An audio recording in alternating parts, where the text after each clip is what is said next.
Olá, sou o Pedro Miguel do canal A Luz no Abismo.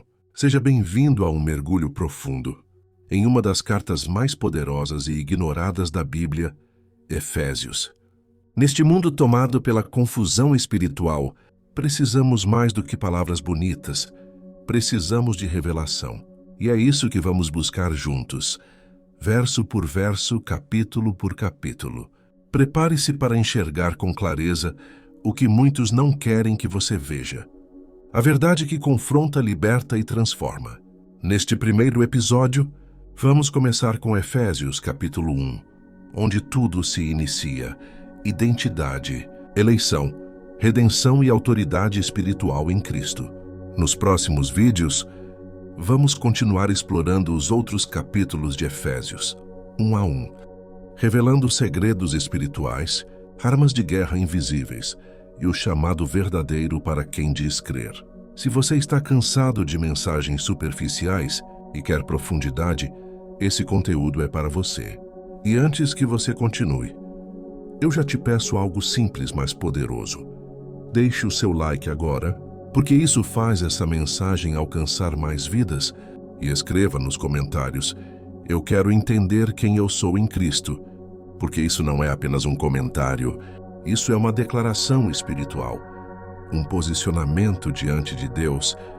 E se inscreva no canal A Luz no Abismo, porque nós não estamos aqui para entreter crentes, estamos aqui para despertar escolhidos. E Efésios capítulo 1 é um capítulo de despertamento espiritual, psicológico, existencial e teológico, e se você permanecer até o fim desta série, você nunca mais vai ler esse capítulo da mesma forma. Agora sim, vamos iniciar, e do jeito certo, porque Efésios capítulo 1 não começa falando sobre pecado, não começa falando sobre luta, não começa falando sobre batalha, não começa falando sobre guerra espiritual, não começa falando sobre o diabo, não começa falando sobre tentação, não começa falando sobre fraqueza humana. Efésios capítulo 1 começa falando sobre escolha, eleição, propósito, chamado e identidade, e esse detalhe é profundo, porque revela algo espiritual. Antes de existir qualquer batalha, já existia um propósito. Antes de Satanás se levantar contra você, Deus já havia se levantado por você. Antes do mundo tentar te definir, Deus já havia te nomeado. Antes de alguém tentar te rejeitar, Deus já havia te escolhido. Por isso Paulo começa dizendo que está escrevendo aos santos e fiéis em Cristo Jesus. E aqui precisamos decifrar algo espiritual que passa despercebido para a maioria. Paulo não chama os cristãos de pecadores tentando melhorar. Paulo não chama de fracos tentando resistir. Paulo não chama de tropeços ambulantes tentando acertar. Paulo chama de santos e fiéis. E a palavra santo aqui não está falando de comportamento, está falando de separação. E a palavra fiel não está falando de perfeição, está falando de posicionamento. Paulo está dizendo algo profundo. Vocês não são definidos pelo que o mundo vê. Vocês são definidos pelo que Deus estabeleceu. E agora precisamos fazer uma pausa e entender o que está acontecendo. Porque Efésios não é uma carta comum. Efésios é uma carta escrita por alguém que está preso fisicamente, mas completamente livre espiritualmente.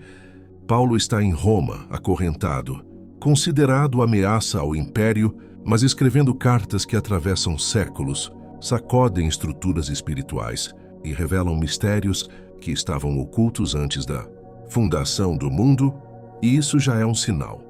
Um homem pode acorrentar o corpo, mas não pode acorrentar alguém que descobriu seu propósito em Cristo. Paulo começa revelando algo que muita gente não gosta de ouvir porque mexe com estruturas religiosas. Paulo diz: bendito o Deus e Pai de nosso Senhor Jesus Cristo, que nos abençoou com todas as bênçãos espirituais nas regiões celestiais em Cristo. E esse versículo é um terremoto espiritual, porque ele não diz que Deus vai abençoar, ele diz que Deus já abençoou. Não diz que algumas bênçãos estão disponíveis, diz que todas as bênçãos espirituais já foram concedidas. Não diz que será no futuro, diz que já é uma realidade espiritual. A questão agora não é receber, é despertar. Aqui nós precisamos explicar algo que quase ninguém explica. Efésios está escrito no tempo verbal perfeito do grego, que significa algo concluído, estabelecido, definido e irreversível no mundo espiritual, mesmo que ainda não completamente manifestado no mundo físico. Isso significa que a sua identidade não é algo que Deus está definindo hoje. É algo que Deus definiu antes da fundação do mundo. E agora apenas está sendo revelado e ativado quando seus olhos espirituais são abertos. Por isso Paulo continua, porque ele nos escolheu nele antes da fundação do mundo. E aqui paramos novamente, porque essa frase é um abismo de revelação. Antes da fundação do mundo significa antes da matéria, antes do tempo, antes da queda, antes de Satanás, antes de Adão, antes do Éden, antes da serpente, antes da história humana. Isso significa que a sua origem espiritual não começa no seu nascimento, começa na eternidade. E tudo o que o diabo faz é tentar te convencer de que você é o que o tempo fez com você, quando na verdade você é o que Deus decretou antes do tempo. E agora precisamos ser diretos.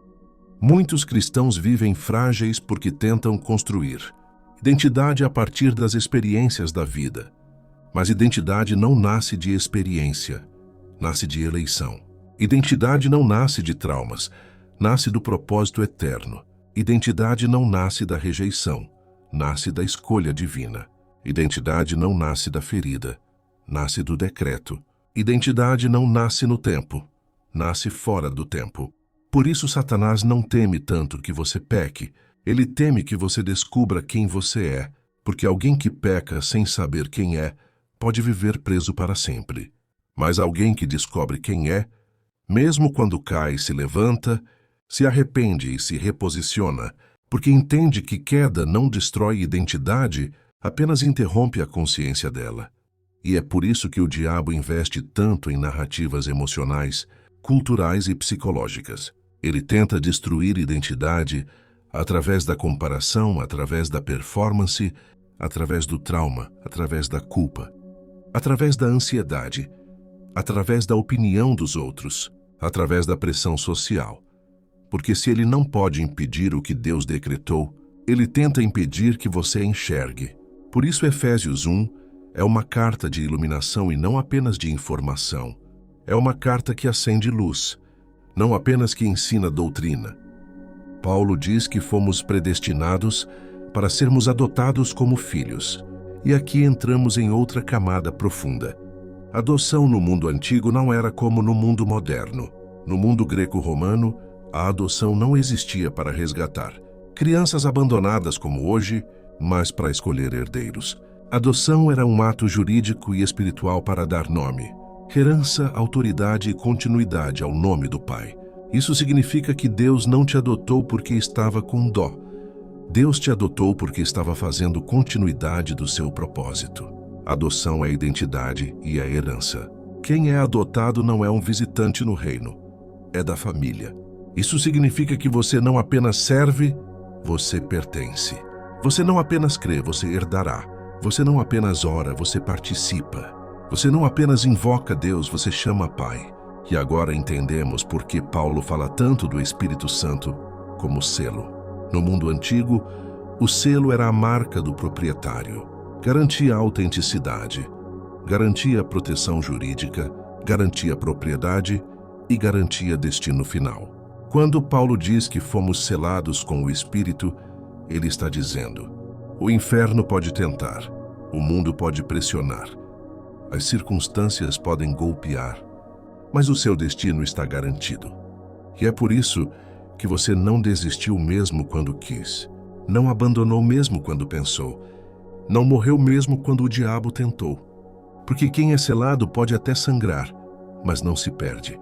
E se isso já está falando com você, escreva nos comentários: eu sou selado pelo Espírito Santo. Porque isso não é apenas comentário, isso é testemunho espiritual. Efésios 1 é um dos capítulos mais espirituais da Bíblia, porque ele não fala da fé do homem em Deus, ele fala da obra de Deus no homem. Não fala do esforço humano para agradar ao céu, fala do propósito eterno do céu sobre o homem. não fala do que o crente oferece a Deus. Fala do que Deus ofereceu ao crente antes mesmo dele existir. Efésios 1 não começa com culpa, nem com cobrança, nem com moralismo, nem com regras, nem com ritos religiosos. Ele começa com bênção, com escolha, com adoção, com destino e com selamento espiritual. Há um motivo para Paulo iniciar assim. Porque antes de falar da guerra espiritual em Efésios 6, Paulo revela a identidade espiritual em Efésios 1, porque não existe guerra vencida por alguém que não sabe quem é. Não existe batalha vencida por alguém que não sabe a que reino pertence.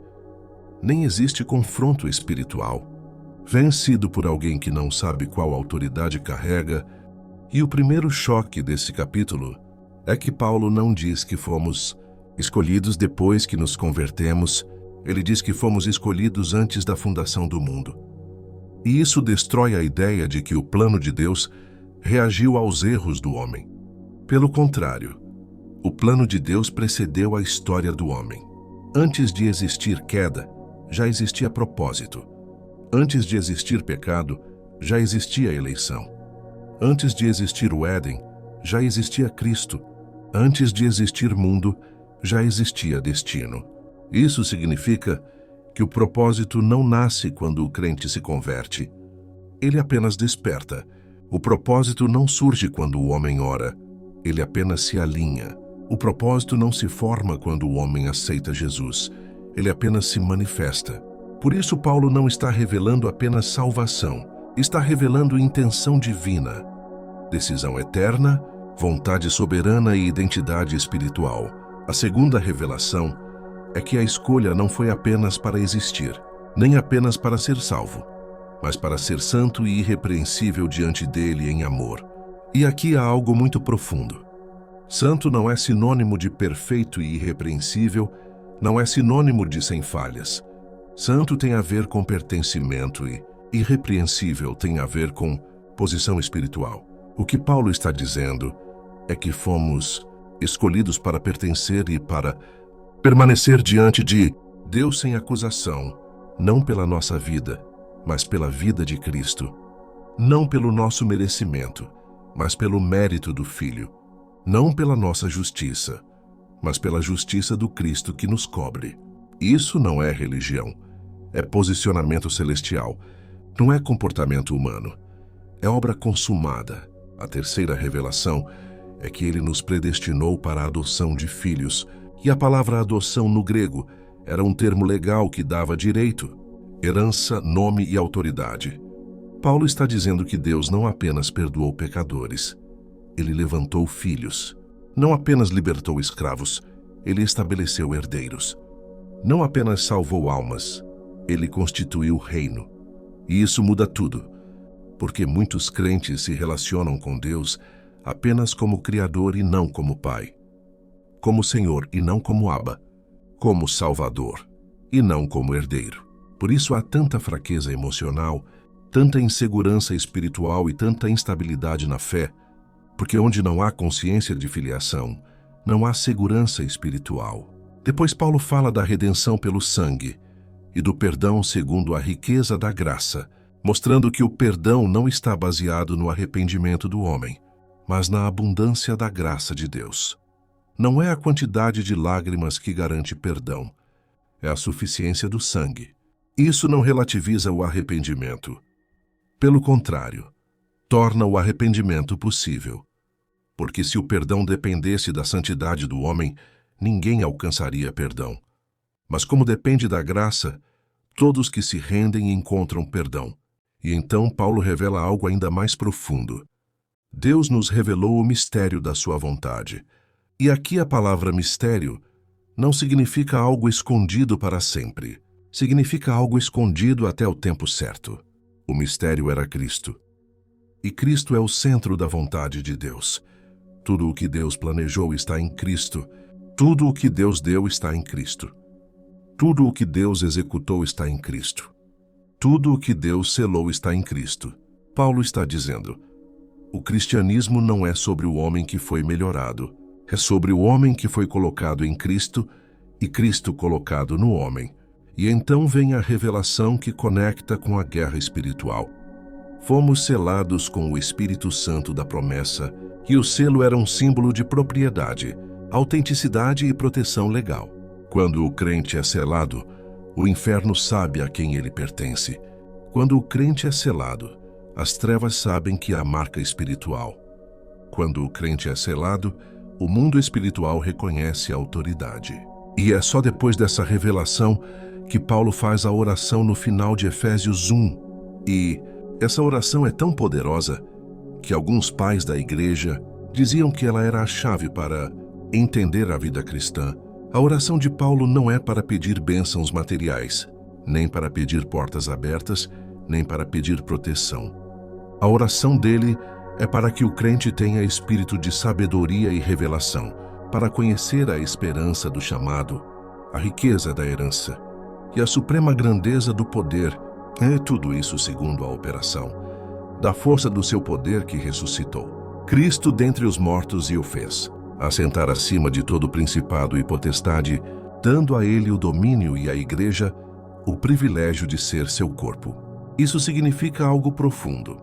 Efésios 1 revela a posição do Cristo e a posição da igreja. Efésios 6 revela o confronto da igreja contra principados. Primeiro identidade, depois guerra. Primeiro posição, depois batalha. Primeiro quem somos, depois contra quem lutamos. Porque sem Efésios 1, ninguém suporta Efésios 6.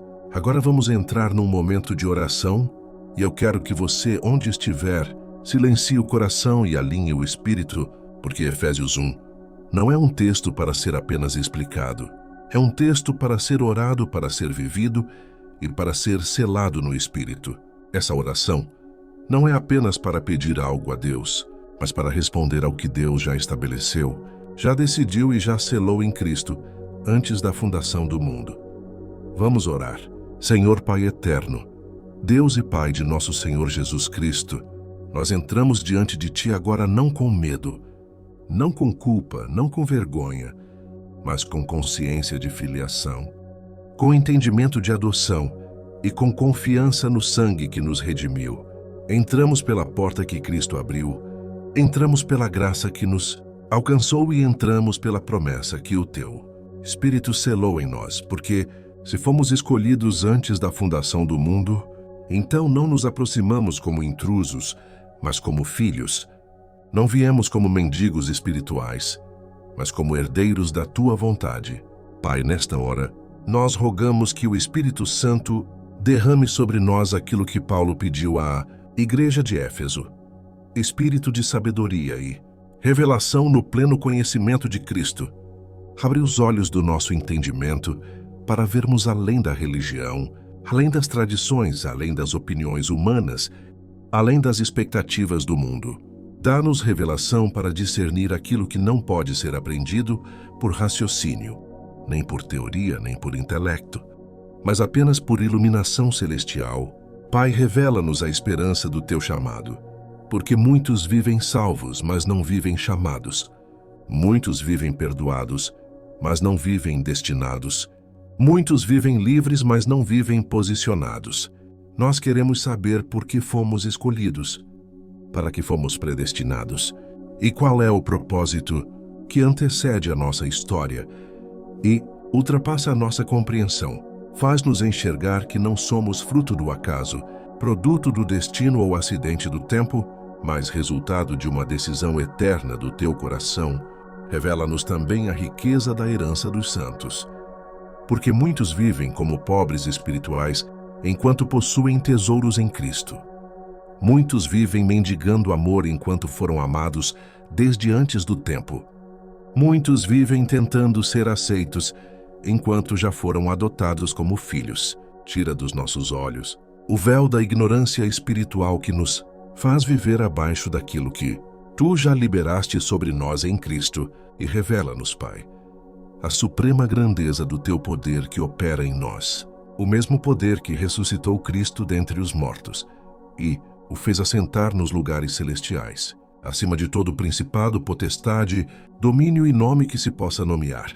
Nós Te pedimos que esse entendimento não seja apenas teórico, mas experiencial. Que não seja apenas teologia, mas realidade. Que não seja apenas discurso, mas vida. Que o teu poder não seja apenas confessado por nossos lábios, mas percebido em nossa caminhada, sentido em nossas guerras e testemunhado em nossas vitórias. Pai, nós te pedimos que a consciência da adoção substitua a mentalidade de escravidão. Que a certeza da eleição substitua o medo da rejeição. Que a convicção da graça substitua o peso da culpa. Que a realidade da herança substitua a sensação de escassez e que a autoridade do selo substitua a vulnerabilidade espiritual que o inferno tenta impor sobre nós. Sela em nós pelo teu Espírito aquilo que Paulo declarou, que fomos escolhidos, predestinados, adotados, redimidos, perdoados, selados e posicionados em Cristo nos lugares celestiais. Que essa revelação destrua as fortalezas da dúvida, da insegurança, da ansiedade, da culpa, da autossabotagem, do medo e da mentira espiritual que tenta nos convencer de que somos menos do que tu disseste que somos, e nós te pedimos, Senhor, que se há alguém orando conosco agora, que ainda se enxerga indigno, pequeno, sujo ou irrelevante, que o teu Espírito sopre identidade, sopre filiação, sopre destino, sopre escolha e sopre vida. Que esta oração seja um despertar. Que Efésios 1 seja um marco. Que esta revelação seja um divisor de águas espiritual. Pai, nós encerramos esta oração, não pedindo que tu faças algo novo, mas agradecendo pelo que tu já fizeste antes de tudo existir. Agradecemos pela eleição que antecede o tempo, pela adoção que antecede o mundo, pela redenção que antecede a queda e pela promessa que antecede a história. E declaramos que Cristo é o centro, Cristo é o cabeça, Cristo é o fundamento e Cristo é o tesouro da nossa fé. E agora nós te pedimos uma última coisa. Dá-nos ousadia para viver aquilo que tu já nos deste, fé para crer naquilo que tu já estabeleceste e obediência para caminhar naquilo que tu já destinaste. E que o teu Espírito Santo continue selando, ensinando, guiando e iluminando até que Cristo seja formado em nós. E tudo o que tu planejaste se cumpra na terra como já está consumado no céu. Em nome de Jesus, amém. E até o próximo vídeo aqui no canal A Luz no Abismo, onde continuaremos caminhando juntos por verdades espirituais que despertam, fortalecem e libertam, porque o abismo perde poder diante da luz verdadeira que habita em ti.